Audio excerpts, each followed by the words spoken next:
Makanya Quran surat pertama apa? Al-Fatihah. Tahu artinya Al-Fatihah?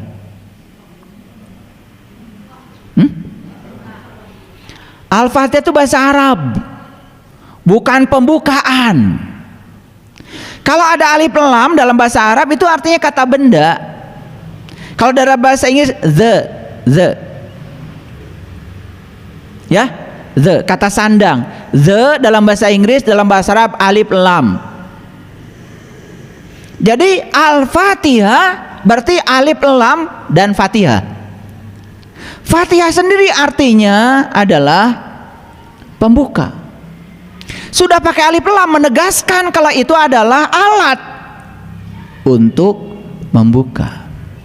Ulangi, Al-Fatihah itu berarti kata benda. Kalau kata benda berarti alat. Kalau alat ada barangnya dong. Jadi surat Al-Fatihah itu yang 7 ayat itu ada barangnya. Ada barangnya. Nama barangnya adalah Al-Fatihah, kunci untuk membuka. Apa yang dibuka? Yang dibuka adalah ketertutupan dirimu dengan Tuhanmu. Itu Allah begitu dekat bersamamu, lebih dekat daripada urat tali lehermu. Sedekat itu kok masih ada hijab, masih ada penghalang. Sampai sekarang kok belum merasakan kehadirannya. Lucu bukan? Nah, hijabnya harus disingkapkan. Kalau hijabnya disingkapkan, berai semua. Makanya surah Al-Fatihah terdiri dari 7 ayat.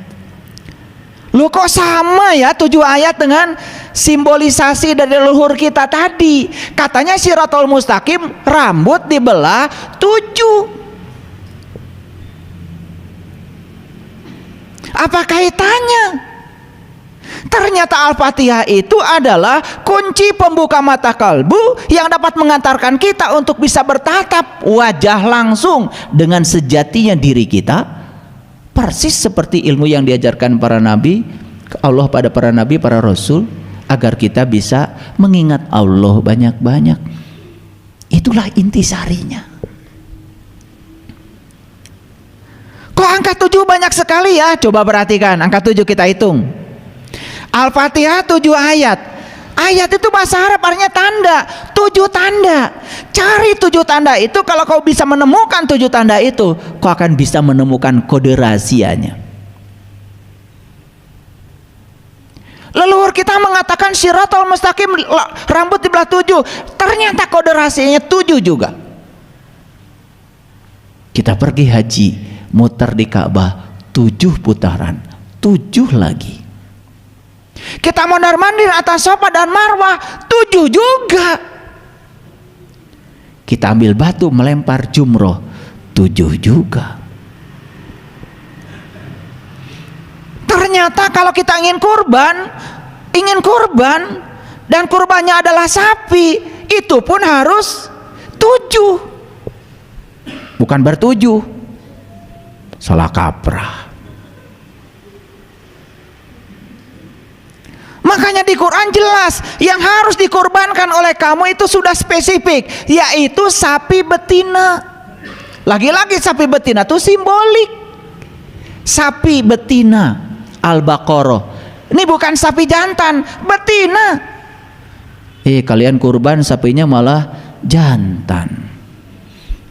Udah jelas kok di Quran. Ciri-ciri sapi betina itu: 1, tidak muda, 2, tidak tua, pertengahan. Apa maknanya? Kalau kamu belajar meniti ke dalam diri, jangan nunggu tua, keburu budek. Muda aja udah budek. Jangan terlalu muda. Karena apa? Terlalu muda belum bisa menyimpan kode rahasia, karena di situ ada kode rahasia yang harus disimpan. Itu maknanya.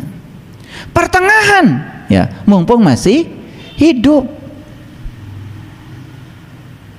Apa ciri berikutnya? Ciri berikutnya apa? Tidak tua, tidak muda, pertengahan. Ciri berikutnya apa? warnanya kuning, kuning tua. Ini malah hitam putih. Tapi kalau ngomong kayak yang bener, pedoman hidup saya Quran. Ntar dulu, Quran tidak bilang sapi yang untuk kurban itu warnanya hitam putih, kuning, kuning tua warnanya. Ayo jujur, Quran yang bilang begitu. Kemana aja sih? Karena kamu bacanya Arab terus. Setelah itu ngikutin orang. Apa kata orang yang diikuti? Walaupun tidak jelas, padahal itu adalah perumpamaan. Udah berapa cirinya? Tidak tua, tidak muda, pertengahan. 3. Kuning, kuning tua warnanya. Itu menceritakan spektrum kulit manusia. Jelas berarti sapi betina itu mengarah kepada kendaraan yang disiapkan Tuhan untuk memperjalankan sang jiwa kepada Tuhan. Mana kendaraan itu? Tubuh kita. Makanya tubuh manusia adalah kitab suci tertua yang diciptakan Tuhan dengan tangannya sendiri. Dari ujung rambut sampai ujung kaki, di situ ada kode rahasia yang harus kalau pecahkan. Dunia sains sudah membuktikan sekarang. Tubuh tersusun dari sel. Sel tersusun dari DNA. Ternyata satu DNA bisa menyimpan 3 miliar kode rahasia. Sekarang kalau 100 triliun sel dalam tubuh kita, 100 triliun kali 3 miliar. Berapa banyak data yang harus kita baca dalam tubuh kita. Dan selama ini kau tidak pernah membacanya. Padahal di Quran jelas, Iqra kitabaka, Iqra kitabaka. Baca data itu ada pada dirimu. Dari ujung rambut sampai ujung kaki ada data yang harus kau baca. Kalau kau bisa membacanya, pintar kamu. Selama ini mata kita keluar terus, tidak pernah ke dalam. Padahal perintah di Quran, Iqra kitabaka, baca kitabmu, baca kitabmu. Di situ ada sejumlah data dan informasi yang harus kau tahu.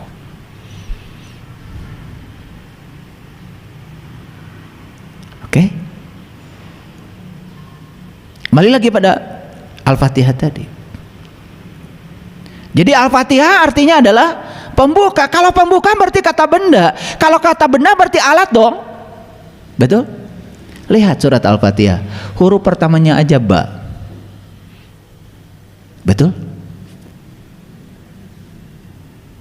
Saya tanya, huruf pertama Al-Fatihah apa? Alif, Pak.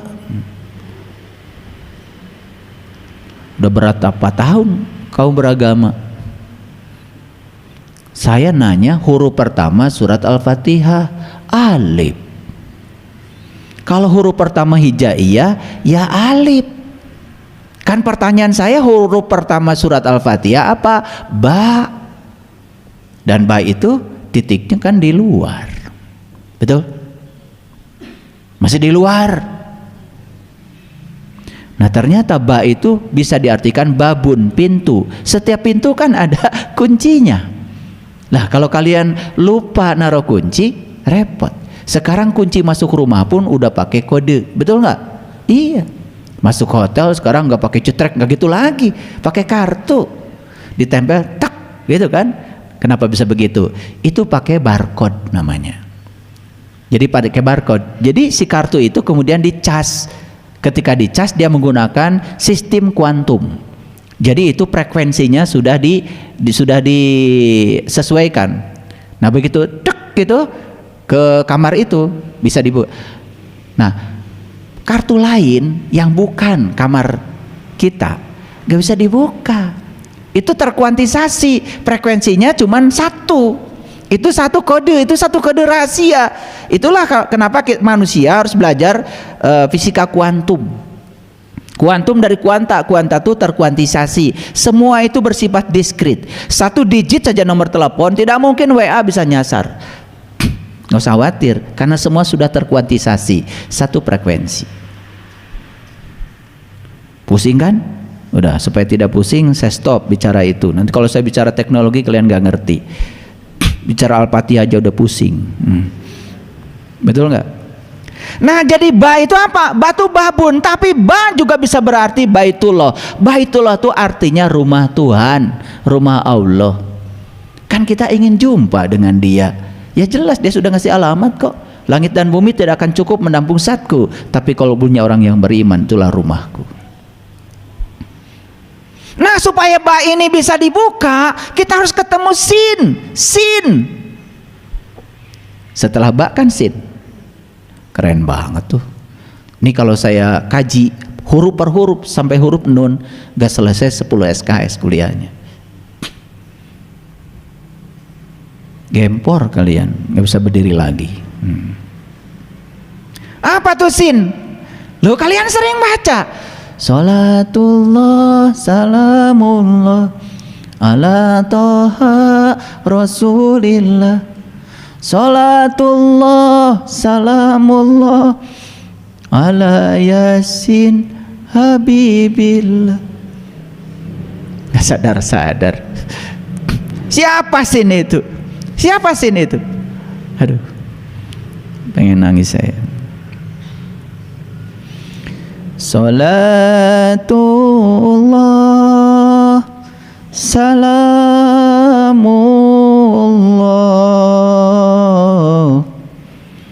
ala toha rasulillah.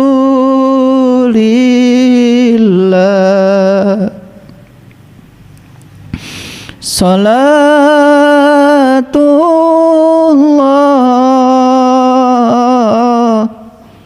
salamullah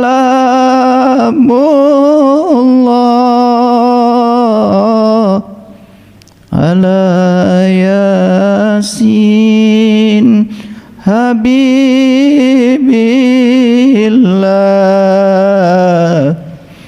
ala yasin habibillah.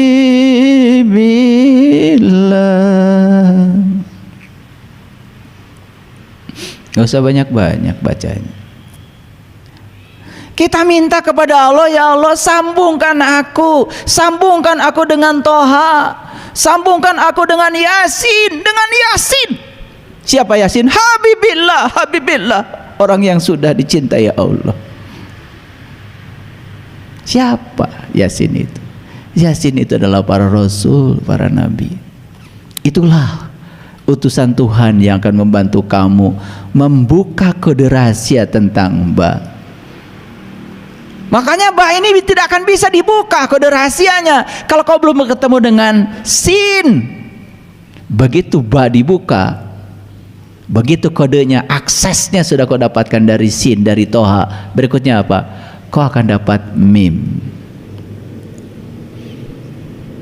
Mim itu adalah ma'rifat, mengenal.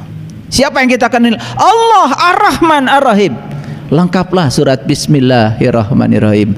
Ba sin mim Allah Ar-Rahman Ar-Rahim. Sampailah pada dia, sampailah pada sifatnya dia. Kenapa? Kalian tidak akan pernah merasakan hangatnya api kalau kalian tidak pernah menyentuhnya. Dan kalian tidak akan pernah merasakan sejuknya air kalau tidak pernah menyentuhnya. Kalian tidak akan pernah merasakan Allah dari tulisan Allah. Kalian tidak akan pernah merasakan Allah dari sebutan Allah. Kalian hanya akan bisa merasakan Allah dari Allahnya itu sendiri. Terus ya, begitu kita sudah buka ba, kita sudah dapat kode rahasia dari sin, kita sudah dapat mim, kita sudah sampai kepada Allah Ar-Rahman Ar-Rahim.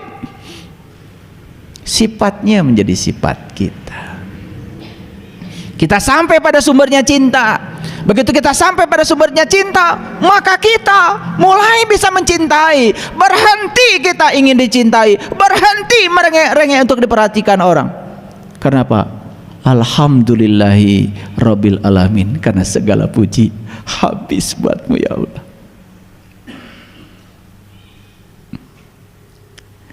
Setelah kita mengaturkan segala puji bagi Allah, habis buatmu ya Allah. Tidak ada pemberian yang aku lakukan ya Allah, tidak ada. Karena aku hanya dipakai oleh Engkau menjadi magalantaran untuk menjadi kepanjangan tanganmu untuk memberi kepada siapapun. Tidak ada orang yang aku tolong ya Allah, tidak ada. Karena semua pertolongan darimu, tanganku hanya digunakan Engkau untuk menolong mereka.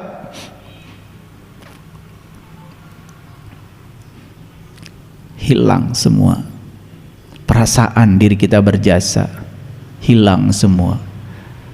Disitulah kita bisa memasuki rasa alhamdulillahi rabbil alamin. Karena Engkau adalah Rob, Engkau adalah keberadaan, Engkau adalah kehadiran. Kehadiranmu di setiap ruang dan waktu cukup membuat segala sesuatu itu terjadi. Tidak ada satu peristiwa pun di semesta tanpa kehadiranmu ya Allah. Tidak ada. Maka aku tidak bisa menolak apapun yang terjadi, karena semua terjadi karena kehadiranmu. Semua terjadi karena ada keberadaanmu di belakangnya. Selesai. Baru kita mengucapkan kalimat yang kedua, Ar-Rahman Ar-Rahim. The day with love. Start the day with love. Fill the day with love. Awalilah harimu dengan Rahman dan Rahim. Isilah harimu dengan Rahman dan Rahim. Awali pagi-pagimu dengan cinta kasih, dan isilah hari-harimu dengan cinta kasih. Ketika bangun tidur, katakan pada dirimu, Tuhan, terima kasih atas hadiah kehidupan yang masih Engkau titipkan padaku. Jangan pernah ada satu orang pun yang berkurang kebahagiaannya ketika bertemu dengan aku. Jangan pernah ada orang yang terluka hatinya ketika bertemu dengan aku.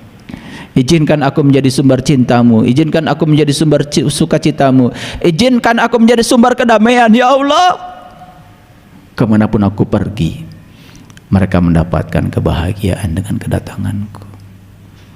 Start the day with love. Fill the day with love. Isilah hari-harimu dengan cinta. Hadiah dari cinta, hadiah dari mencintai adalah dicintai. Apa yang akan terjadi setelah itu? Kalian akan berkelimpahan. Kalau hari ini kalian makan pun masih susah, kalau hari ini uang pun masih sulit datang, kalau hari ini semua teman-teman baik menjauh dari kamu, kalau kali ini orang tidak merindukan kamu, tanyalah pada dirimu, ada apa dengan diriku?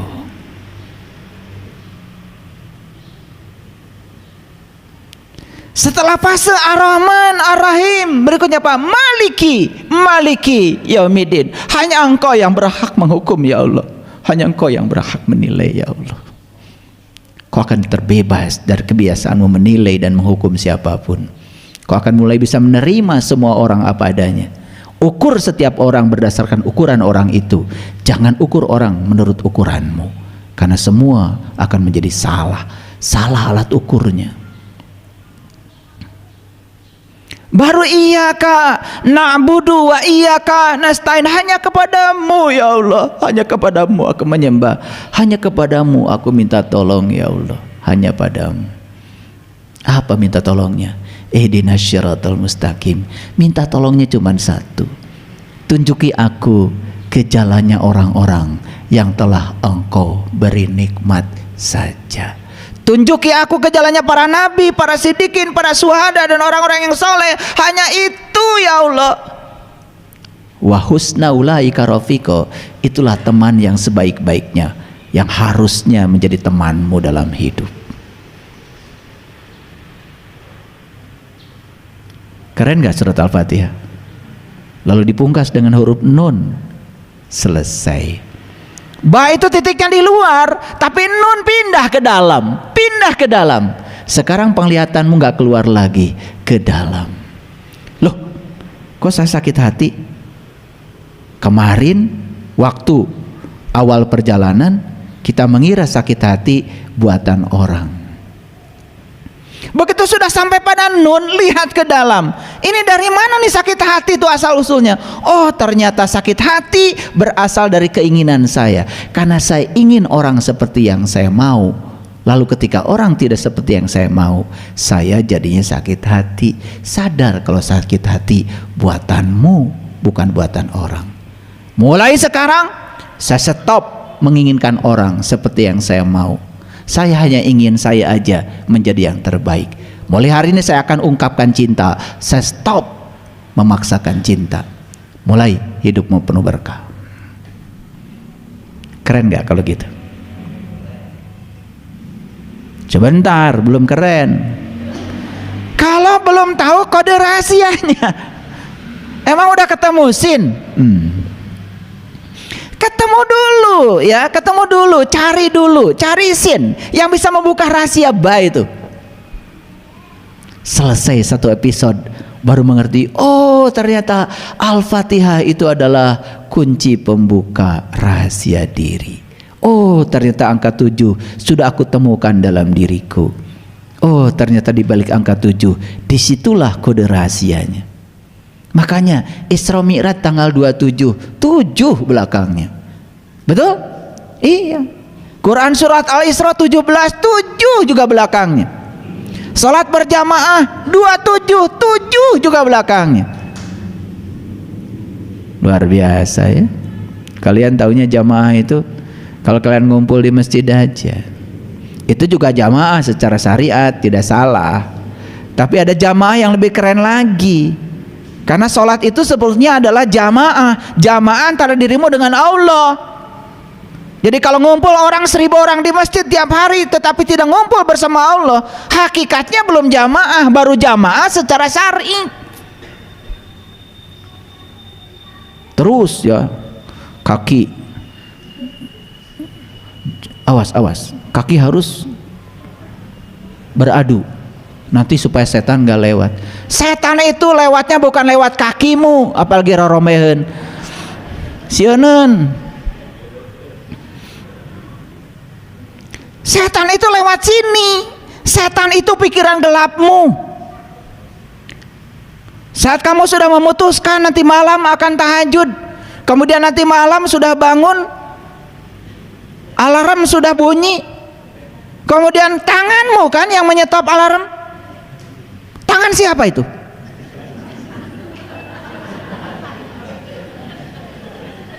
Sampai sekarang masih belum kenal sama setan. Tadi malam saya nggak jadi tahajud karena apa? Begitu alarm bunyi dimatikan. Sama siapa? Sama setan. Setan sekarang sudah bisa mematikan alarm. Masih belum jelas, pagi-pagi lihat itu setan di cermin. Ternyata setan itu huluna segede muning, awakna segede hurang, ayana dikuring, rupana jiga eta anu ngomong setan.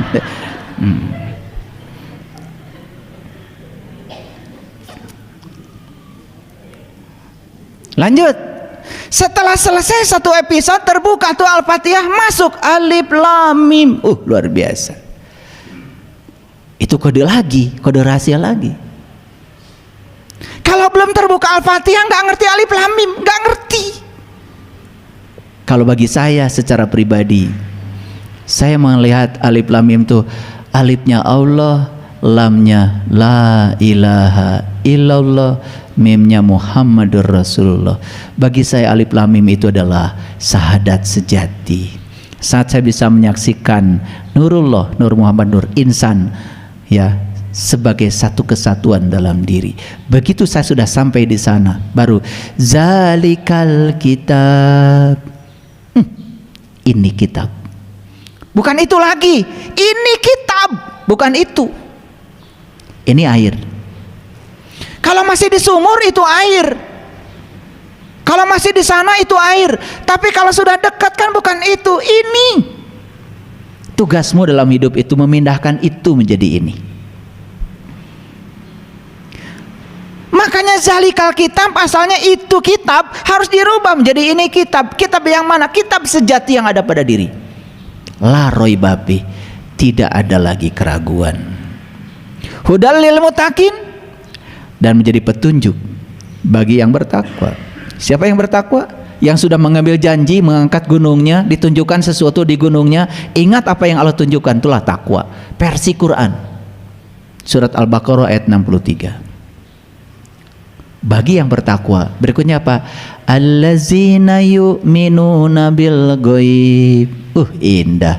Mulai kalian bisa mengimani yang gaib. Kenapa? Yang gaib sudah nyata dalam dirimu. Kalau masih gaib, gimana bisa iman?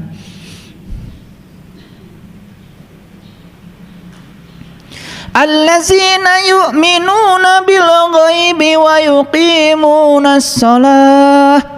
Setelah kau bisa mengimani yang gaib, karena yang gaibnya sudah nyata dalam dirimu, kau sudah menyaksikannya, maka barulah kau bisa mendirikan sholat. Sholatnya jadi khusyuk, sholatnya jadi bisa mengingat kepada Allah. Keren banget. Allazina yu'minuna bil ghaibi wa yuqimunas shalah. Gitu? Wa mimma razaqnahum yunfikun. Oh, baru bisa berbagi. Apa yang dibagikan? Subhanallah. Membagikan ikan, mereka hanya makan ikan.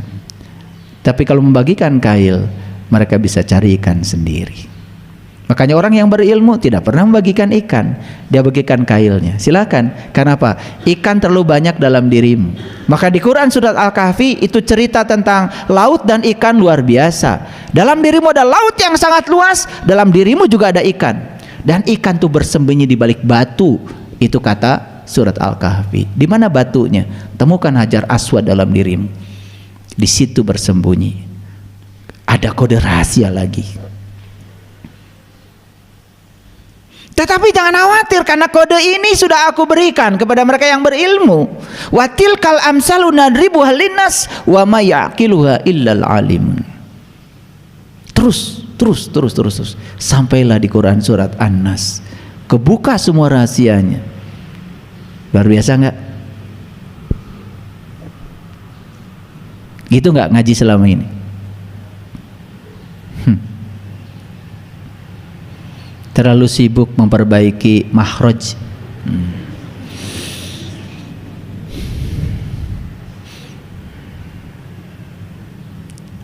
Watil kal amsal sa naon teh hartosna teuing.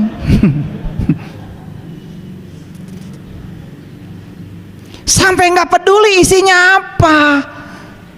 Saya bukan menyepelekan itu, silakan kalian kalau mau belajar bahasa Arab ya silakan. Tapi jangan kalau sudah selesai membacanya benar sesuai mahrajnya, jangan merasa sudah selesai. Pesannya apa? Ini surat loh, surat itu ada pesan di dalamnya. Makanya Quran itu berbeda dengan kitab suci yang lain. Di kitab suci yang lain adanya pasal, ayat. Di Quran itu surat loh ini. Gak ngerti-ngerti dari dulu. Surat itu untuk dibaca dan dipahami isinya apa, kan gitu ya. Baca terus. Surat dari siapa, Bu? Anak saya. Di mana anak ibu? Di Rusia. Jadi bahasanya apa? Rusia dong. Kirim surat sama ibu. Iya. Seneng ibu. Seneng luar biasa. Surat dari anak. Udah dibaca? Sudah. Berapa kali? 1000 kali. Ngerti isinya, Bu? Teuing. Sina naon. Padahal beritanya anaknya kecelakaan di Rusia karena nggak bisa baca. Bunga we. Dasar. Paham maksud saya? Oke. Banyak Kak kalau gitu kode rahasia harus dibuka. Nah sekarang saya mau kasih tahu. Orang bisa baca DNA, ada kodenya? Ada. Sekarang ya di pemerintah ada khusus ya lembaga forensik yang menggunakan alat-alat yang canggih untuk membaca kode rahasia DNA. Apakah si A dengan si B ini satu keturunan atau tidak? Makanya kecelakaan pesawat kan yang diperiksa bukan korbannya, yang diperiksa ini adalah keluarganya. Supaya apa? Supaya nanti ketahuan ini kaki siapa, ini tangan siapa. Karena sudah berantakan nggak dikenali lagi. Tapi bisa digabungkan, ini kaki siapa, tangan siapa, bisa. Hanya dengan cara membaca kode DNA-nya. Ada kode rahasianya. Nah gimana membacanya? Oh kalau saya bicara ini kalian nggak ngerti. Harus belajar ilmu namanya